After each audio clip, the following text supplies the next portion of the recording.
Hey everybody, it's me Andrew. Get out into nature and tune in for yourself.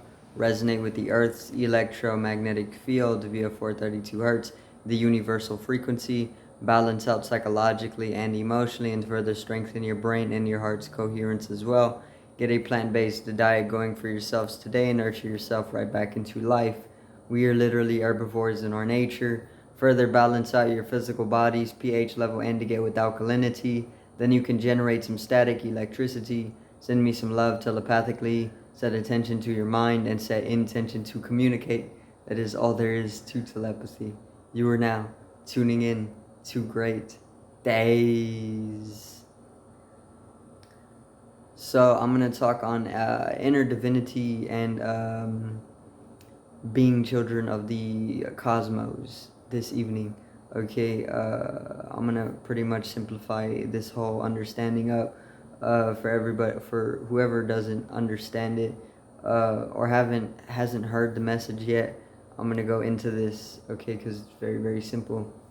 So we are pretty much children of the cosmos. We come from the stars, each and every one of us, because everything comes from the cosmos. For one, everything has emanated from one source. Okay, so we are all one, we are all part of this one source, but currently we are coming out of the fragmentation that has occurred. So we came from the one source, right? And this is where the source is where spirit is. Spirit pretty much carries information to the soul, and the soul can deliver it to mind and body. And we are all from one source. Okay, we are still connected to one. We are still connected to one source, but long time ago, it kind of went through a fragmentary process, and now we are all in fragmented consciousness. Basically, we were one consciousness. Now we are fragmented, and there's the illusion of separation, right? But separation doesn't actually exist. This is just an illusion. um, and this is something you need to know, by the way. um,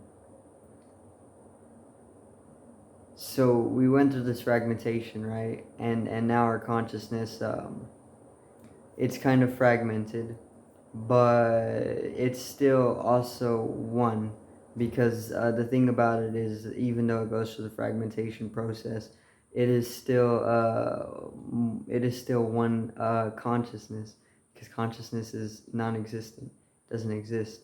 It's like equivalent to zero, and when you split a zero, it's still zero.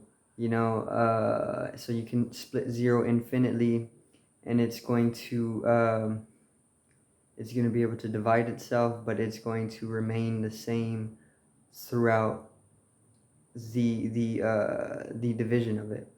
You know. We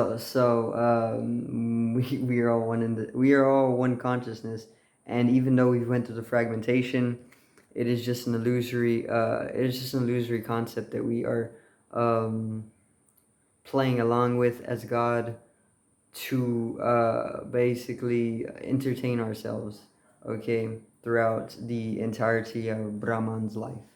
Um, Now, because we come from one source, and because we are the totality, and because we are all of existence, all of non-existence, the universal energy, we are sovereign beings, and we are divine beings. Because of this, we are literally God.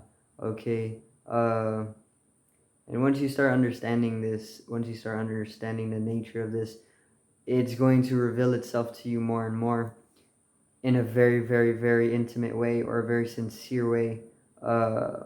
Whatever is going to work best for you as a individual, to have you dissolve into the universal oneness and then noneness.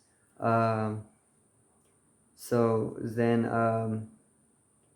we are all coming from this one source, and through feeling we can enter into timeless consciousness. Okay, the mind likes to kind of divide things up, This is where dualism arises um, in the minded. But as you come into the heart, you are entering into the timeless, because the heart is the magnetic center, and magnetism is equivalent to the white light, and the white light is eternity. Eternity is pretty much um, timelessness, you know, and it is through feeling. When you start to come into the heart center, you are coming into divine oneness with everything, and this is where you can find eternal life through the heart. um, but you also got to conjoin the opposites, the polarity of energies, masculine and feminine energy, so you can further your experience and come to connection with source as well, which is very, very important, because you need to come to communion with God once again, or source, which is the defragmentation of consciousness, coming into a one universal consciousness, which comes when you raise the kundalini all the way up the spine, from the base of the Muladhara chakra to the Sahasrara chakra, the fontanelle up here, the soft spot, is the center of the crown chakra.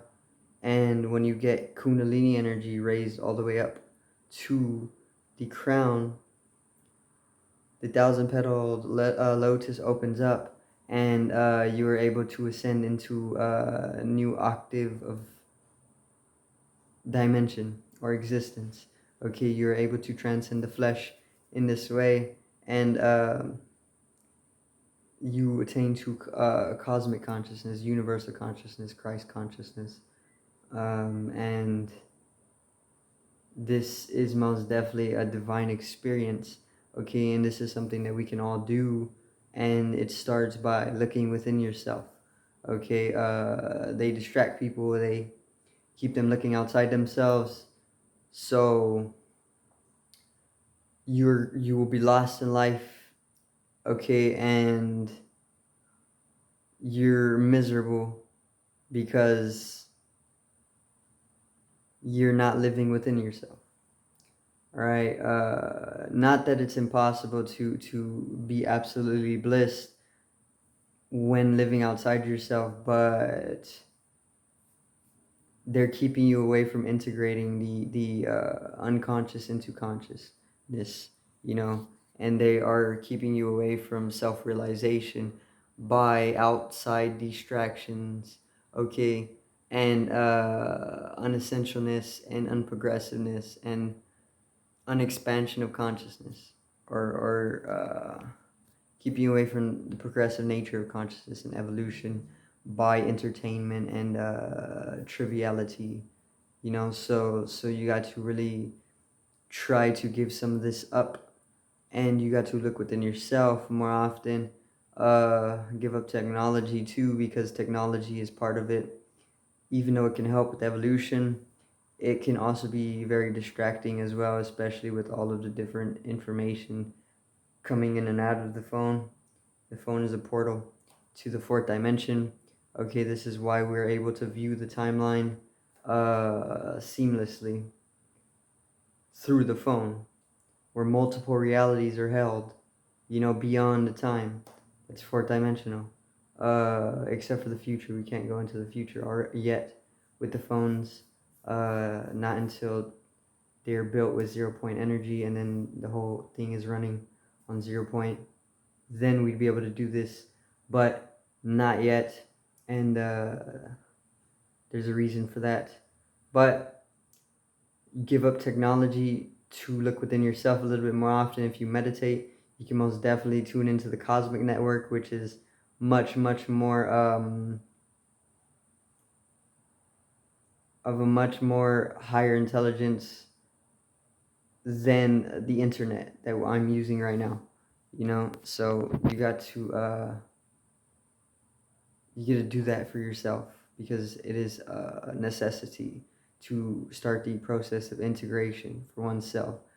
Coming to self-realization is literally the thing that every person needs to do for themselves. You know, as we are still individuals in fragmented consciousness, we all need to start the self-realization process. But there already is like the ascension happening, and this is pushing self-realization. So everybody's gonna go into self-realization sooner or later. Might as well start it now, you know. That's pretty much it. Once you come into self-realization, you're gonna understand your sovereignty, and you're gonna be able to access your divinity more often, and you're gonna be able to travel the cosmos very easily. Okay, so that's gonna be it for this evening's video. I do thank everybody for watching. Peace out, one love, and have a great evening.